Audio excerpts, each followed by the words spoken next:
السلام علیکم ورحمۃ اللہ وبرکاتہ۔ وعلیکم السلام ورحمۃ اللہ وبرکاتہ۔ آج ہم پڑھیں گے باب پنجم معاشرت و معاملات، اور سبق نمبر 3 ہے جہاد فی سبیل اللہ۔ اس کی ریڈنگ کریں گے اور شارٹ کوسچن، مختصر سوالات کے جوابات آپ کو بتائیں گے۔ چلے دیکھتے ہیں۔ کوشش کرنی ہے کہ الفاظ کو درست پڑھنے کی، ان کا تلفظ درست ہو، غلط تلفظ نہ ہو۔ جیسا کہ لفظ جہاد ہوتا ہے، اس کو جہاد نہیں پڑھا جاتا، یعنی جس طرح جہاز کا جیم ہوتا ہے اس کے اوپر زبر، اسی طرح اس کو جہاد نہیں پڑھنا بلکہ جہاد لفظ ہوتا ہے۔ جوہد سے ہے، جوہد کا مطلب کوشش کرنا ہوتا ہے۔ تو فی سبیل اللہ، فی کا مطلب میں ہوتا ہے اور سبیل اللہ اللہ کے راستے میں، یعنی کوشش کرنا اللہ کے راستے میں۔ لیکن جب یہ لفظ بولا جاتا ہے اسلامی اصطلاحات کے اندر جہاد فی سبیل اللہ، تو اس سے مراد قتال ہی ہوتا ہے، یعنی جنگ کرنا۔ ویسے فی سبیل اللہ تو کئی سارے موقعوں پر بولا جاتا ہے، مثلا انفاق فی سبیل اللہ، اخراج فی سبیل اللہ، یعنی اللہ کی راہ میں خرچ کرنا، اور اسی طرح کئی سارے معنوں میں یہ لفظ استعمال ہوتا ہے۔ دعوت و تبلیغ کے لیے نکلنا، اس کو بھی فی سبیل اللہ کہا جاتا ہے، یعنی دعوت و تبلیغ کے لیے اللہ کے راستے میں نکلنا۔ تو فی سبیل اللہ کا مطلب اللہ کے راستے میں، تو آپ کسی جگہ پر بھی لگا سکتے ہیں۔ تو چلیں شروع کرتے ہیں۔ بسم اللہ الرحمن الرحیم۔ جہاد کے معنی ہیں کوشش کرنا۔ شریعت میں جہاد سے مراد اللہ تعالیٰ کے دین کی سربلندی کے لیے جان و مال کو وقف کر دینا ہے۔ معاشرے سے ظلم و بربریت کے خاتمے اور امن و امان کے قیام کے لیے جو کوشش کی جاتی ہے اس کو بھی جہاد کہا جاتا ہے، خاص طور پر جب اسلام کے راستے میں رکاوٹیں کھڑی کی جائیں، لوگوں کو اسلام پر عمل کرنے کا حق نہ دیا جائے اور انہیں اپنے رب کی بندگی سے روکا جائے تو جہاد فرض ہو جاتا ہے۔ جیسا کہ ہمارے پاک و ہند کے اندر بٹوارے سے پہلے اس طرح ہوا ہے، 1857 کی جنگ آزادی جو لڑی گئی ہے وہ خالصتاً اسی لیے تھی کہ اللہ کی نام کو مٹانے کی کوشش کی جا رہی تھی اور اسلام پر عمل کرنے پر بڑی دشواری ہو رہی تھی، جس کی وجہ سے علماء کرام نے، جن میں شاہ اسماعیل شہید بھی ہیں اور سید احمد شہید بھی ہیں، ان لوگوں نے کوشش کی، تو وہ جہاد ہی تھا، وہ کوشش کرنا وہ جہاد ہی کہلایا انگریزوں کے خلاف۔ اسی طرح اس سے پہلے حضور نبی کریم صلی اللہ علیہ وسلم مکہ مکرمہ سے جب ہجرت فرما کر گئے ہیں مدینہ منورہ میں، تو وہ بھی جہاد ہی تھا۔ آگے جو غزوہ بدر ہوا، احد ہوا، 27 غزوات جو ہوئے ہیں وہ سارے کے سارے جہاد ہی تھی، کوشش ہی کر رہے تھے کہ اللہ کے نام کو بلند کیا جائے۔ تو جہاد کا مقصد کیا ہوتا ہے؟ دیکھیں مقصد کیا ہے کہ معاشرے میں امن و سلامتی کا قیام اور مظلوموں کی مدد ہے۔ ہم یہ بھی کہہ سکتے ہیں کہ جہاد کا مقصد زمین سے فساد، دہشت گردی اور بد امنی کا خاتمہ ہے۔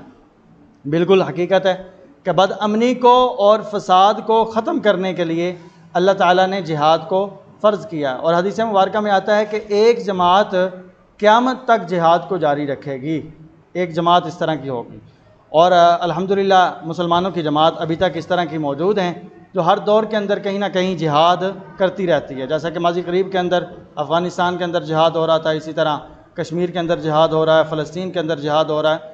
تو باقی جو رہنے والے، آگے یہ مسئلہ بھی آئے گا اسی کے اندر، اسی سبق میں، کہ اگر کسی اسلامی ملک کے اوپر مشکل پیش آئی ہے تو ساتھ والے جو اسلامی ممالک ہیں ان پر لازم ہے کہ وہ اس کی مدد و نصرت کریں۔ نبی کریم صلی اللہ علیہ وسلم جب تک مکہ مکرمہ میں تھے مسلح جہاد فرض نہیں ہوا تھا، یعنی اسلحہ کے ساتھ، تلوار کے ساتھ جہاد فرض نہیں ہوا تھا۔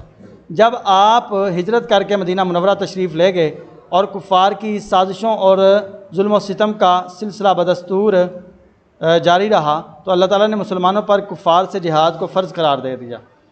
ارشاد باری تعالیٰ ہے کتب علیکم القتال وہو کرہ لکم، تم پر اللہ تعالیٰ کی راہ میں قتال فرض کیا گیا ہے جبکہ وہ تمہیں طبعاً ناپسند ہے۔ جہاد ایک عظیم الشان عبادت ہے جس میں مسلمان اپنا مال، وقت، صلاحیت اور بالآخر اپنی جان، اپنے دین کی حفاظت اور سربلندی کے لیے قربان کر دیتا ہے۔ ارشاد باری تعالیٰ ہے جو لوگ ایمان لائے اور انہوں نے ہجرت کی اور اللہ کی راہ میں جہاد کیا، اپنے مالوں اور اپنی جانوں سے وہ اللہ کے نزدیک درجے میں زیادہ عظیم ہیں اور وہی کامیاب ہونے والے ہیں۔ مجاہد اللہ تعالیٰ کے راستے میں جان دے کر اپنے مقصد زندگی کی تکمیل کرتا ہے، کیونکہ اس کی جان کا حقیقی مالک اللہ تعالیٰ ہے۔ ارشاد باری تعالیٰ ہے بے شک اللہ نے مومنوں سے خرید لی ہیں ان کی جانیں اور ان کے مال اس کے بدلے میں کہ ان کے لیے جنت ہے۔ وہ اللہ کی راہ میں قتال کرتے ہیں، بس قتال کرتے ہیں اور قتل کیے جاتے ہیں۔ نبی کریم صلی اللہ علیہ وسلم نے ارشاد فرمایا جس نے نہ جہاد کیا، اب یہ دیکھیں بڑی سخت وعید ہے اس کے بارے میں، جس نے نہ جہاد کیا اور نہ اس کے بارے میں کوئی ارادہ کیا تو وہ نفاق کے شعبوں میں سے ایک پر مرتا ہے، یعنی وہ منافقت کے جو شعبے پائے جاتے ہیں منافقت کے، ان شعبوں میں سے کسی ایک شعبے پر وہ مرتا ہے جب اس کے دل کے اندر یہ خیال تک نہیں پیدا ہوتا کہ میں زندگی میں جہاد کروں گا۔ ملت اسلامیہ کے کسی حصے پر دنیا بھر میں کہیں ظلم ہو رہا ہو تو ان کی مدد کے لیے ہر ممکن کوشش کرنا اور ان سے ہر ممکن تعاون کرنا ہمارا مذہبی اور ایمانی فریضہ ہے۔ یہ دیکھیے تمام علماء کرام کا اس بات پر فیصلہ بھی ہے، فتویٰ بھی اسی پر ہے، یعنی چاروں جو ائمہ ہیں جن کی فقہ دنیا کے اوپر رائج ہے، امام ابو حنیفہ اور امام مالک اور امام شافعی اور امام احمد بن حنبل، ان تمام کا فتویٰ بھی اس بات پر ہے اسلامی ملک کے اوپر اگر حملہ ہو رہا ہو، کوئی کافر ان کو تنگ کر رہے ہو، جیسا کہ ابھی ماضی قریب کے اندر افغانستان کے اندر جہاد ہو رہا تھا اور 57 ممالک کی نیٹو افواج مل کر ان پر حملہ آور ہو رہی تھی، تو ہمارے یہ ذمہ تھا کہ ہم لوگ ان کی مدد و نصرت کرتے، لیکن ہم نے بجائے اس کے کہ ان کی مدد کرتے، ہم نے اپنے پاکستان کے اندر اڈے بھی دیے اور ان کو روڈ بھی دیا۔ ملت اسلامیہ کا کسی حصے پر دنیا بھر میں کہیں اچھا یہ تو پڑھ لیا، جہاد کے مختلف اقسام میں اپنی جان، مال اور قلم وغیرہ سے جہاد کرنا شامل ہے۔ جابر سلطان کے سامنے، جابر کا مطلب ظالم قسم کے حکمران کے سامنے کلمہ حق کہنا سب سے بہترین جہاد ہے۔ جہاد کی درجہ اقسام ہیں، جہاد بن نفس یعنی اپنے نفس کے ساتھ جنگ کرنا، جیسا کہ شیطان بہکاتا رہتا ہے، ایک اوپر انسان ہے ایک اندر انسان ہے، تو اندر کا انسان بڑا شیطان ہے، وہ انسان کو برائی کے اوپر بہکاتا ہے، تو اس کے خلاف بھی جنگ کرنا، یہ بھی جہاد بن نفس کہلاتا ہے۔ دوسرے نمبر پر جہاد بالمال، کہ آپ خود تو نہیں جا سکتے جہاد کرنے کے لیے، قتال کرنے کے لیے خود تو نہیں جا سکتے، لیکن آپ مال کے ذریعے مجاہدین کی مدد کرتے ہیں، یا آپ دینی کاموں کو بڑھانے چڑھانے کے لیے آپ مال کے ساتھ مدد کرتے ہیں، تو اس کو جہاد بالمال کہا جاتا ہے۔ جہاد بالسیف یعنی تلوار کے ساتھ جہاد کرنا۔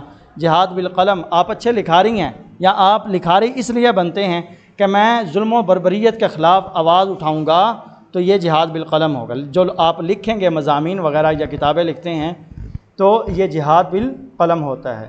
جہاد باللسان یعنی زبان کے ساتھ، آپ اچھے خطیب ہیں، آپ بول سکتے ہیں، آپ ظلم کے خلاف بات کر سکتے ہیں، تو آپ اپنی زبان کو استعمال کریں۔ زبان کا استعمال کرنا یہ جہاد باللسان ہے، کیونکہ لسان کس کو کہا جاتا ہے؟ زبان کو کہا جاتا ہے۔ نبی کریم صلی اللہ علیہ وسلم جب مجاہدین کو کسی مہم پر روانہ فرماتے تو انہیں نصیحت فرمایا کرتے تھے کہ لڑائی سے پہلے دشمن کو اسلام کی دعوت دی جائے۔ کیا ہی خوبصورت اسلام ہے مذہب، کیا ہی خوبصورت دین ہے مذہب اسلام، کہ جو پہلے دعوت دیتا ہے، اچانک سے حملہ نہیں کرتا بلکہ پہلے دعوت دینی ہے۔ اور سورہ توبہ کے اندر بھی اللہ تعالیٰ نے اسی بات کو ارشاد فرمایا کہ سب سے پہلے یہ کرو کہ اللہ اور اس کے رسول کی طرف ان کو دعوت دو، ان کو چاہیے کہ وہ عقیدہ آخرت پر یقین رکھیں۔ اگر وہ دعوت قبول کر لیں تو ان سے لڑائی نہ کی جائے، اگر اسلام قبول نہ کریں تو ان سے جنگ کی جائے، لیکن جنگ میں بچوں، بوڑھوں، عورتوں کو نقصان نہ پہنچایا جائے، مکانوں کو نہ گرایا جائے، درختوں اور کھیتوں کو برباد نہ کیا جائے، قیدیوں کو قتل نہ کیا جائے، کسی ذی روح کو یعنی جاندار کو آگ میں نہ ڈالا جائے، جو ہتھیار ڈال دے اسے قتل نہ کیا جائے، عبادت گاہوں کو کسی قسم کا نقصان نہ پہنچایا جائے، لوٹ مار سے گریز کیا جائے۔ 2018 میں دہشت گردی کے خلاف علماء کرام نے پیغام پاکستان کے نام سے کتابی شکل میں ایک متفقہ فتویٰ جاری کیا، جس پر 1800 سے زائد علماء کرام کے دستخط ہیں۔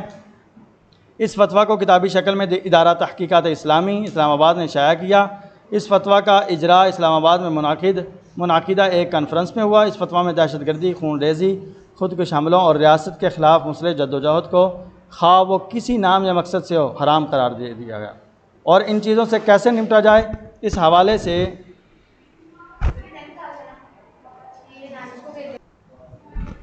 پہنچے پتہ نہیں کہاں سے۔ حرام قرار دے دیا ہے، اور ان چیزوں سے کیسے نمٹا جائے، اس حوالے سے علماء کرام کی تجاویز بھی شامل ہیں۔ اس فتویٰ کی اہمیت کے لیے کافی ہے کہ اس کو تمام مسالک کے علماء مفتیان کرام کی ایک بڑی تعداد نے متفقہ طور پر منظور کیا ہے، اور پھر ریاست نے اسے قومی بیانیہ قرار دے دیا۔ علماء کرام کے موجودہ قومی بیانیہ کی حیثیت اختیار کر جانے والے اس فتویٰ میں یہ بات کہی گئی ہے کہ جہاد صرف ریاست کا حق ہے، ریاست کے اندر ریاست بنانے کی کسی کو اجازت نہیں ہے، اور ریاست کی اجازت کے بغیر کوئی جہاد نہیں کر سکتا، یہ ایک حقیقت ہے۔ اس بات پر عمل درآمد کو یقینی بنانے کی ضرورت ہے، اور اس فتویٰ کے بغیر اس قسم کے تمام فتاویٰ جن سے دہشت گردوں کی پشت پناہی یا نظریات کو تقویت ملتی ہو، ان سب کو ختم کرنا بھی ضروری ہے۔ ایسے افراد یا جماعتیں جو اس کام میں ملوث رہی ہیں، ان کو قومی دھارے میں لانے کی ضرورت ہے۔ فساد فی الارض یعنی دہشت گردی بہت بڑا گناہ اور جرم ہے۔ اللہ تعالیٰ زمین پر فساد پھیلانے والوں کو پسند نہیں فرماتا۔ جو لوگ معصوم لوگوں کی جان لیتے ہیں، اپنا نظریہ زبردستی اور دھونس کے ذریعے سے نافذ کرنا چاہتے ہیں، یا خود کو آئین و قانون سے بالا سمجھتے ہیں، وہ لوگ فسادی اور دہشت گرد ہیں۔ یہ لوگ اسلام کی تعلیمات سے آشنا نہیں ہوتے۔ آپ کو سمجھ آ رہی ہے؟ ہر مسلمان کو چاہیے کہ وہ زمین پر فساد پھیلانے والوں سے خود کو روکے رکھے۔ مسلمان پر ضروری ہے کہ وہ جہاد کے حقیقی تصور کو سمجھے اور اسے دوسروں تک پہنچائے۔ اس پر لازم ہے کہ وہ ہر وقت اپنی جان و مال کو اللہ تعالیٰ کی راہ میں قربان کرنے کا عزم رکھے۔ ضرورت پڑنے پر ملت اسلامیہ اور دین اسلام کی خاطر اس عزم کو پورا کرے۔ مسلمان ریاست کی بھی ذمہ داری ہے کہ وہ دشمن کے مقابلے میں اپنی قوت تیار رکھے، اور اہل اسلام کی جان، مال، عزت اور آبرو کے تحفظ کی ہر ممکن کوشش کرے۔ اب ہم کرتے ہیں مشق کے اندر درست جواب کا انتخاب کریں گے، تو آپ مجھے بتائیں گے کہ درست جواب کیا ہے۔ سب سے پہلا ہے کہ جہاد کا مقصد کیا ہے۔ میں صرف جواب بولیں۔ جواب مقصد کیا ہے؟ امن کا قیام ہے۔ بالکل آپ کا جواب درست ہے۔ جہاد فرض ہوا مدینہ منورہ میں، بالکل آپ نے بالکل درست کہا۔ 2018 میں دہشت گردی کے خلاف جاری ہونے والے فتویٰ کو کہا جاتا ہے پیغام پاکستان کہا جاتا ہے۔ جہاد بالسیف کا مقصد زمین سے کیا ختم کرنا ہے؟ ہاں، فساد فی الارض کو، یعنی زمین کے اندر جو فساد ہو رہا ہے اس کو ختم کرنا ہے۔ 5واں سوال ہے کہ سب سے بہترین جہاد کیا ہے؟ ہاں، جابر علی فیض کا جواب جابر سلطان کے سامنے کلمہ حق کہنا، یعنی ظالم قسم کے حکمران کے سامنے۔ اب آتے ہیں مختصر جوابات کی طرف۔ جہاد کے لفظی معنی کیا ہے؟ بالکل شروع میں جی، جہاد کا معنی ہے کوشش کرنا۔ دوسرا سوال کیا ہے کہ جہاد کا مقصد کیا ہے؟ تو اس کا جواب بھی شروع میں ہی ہے بالکل۔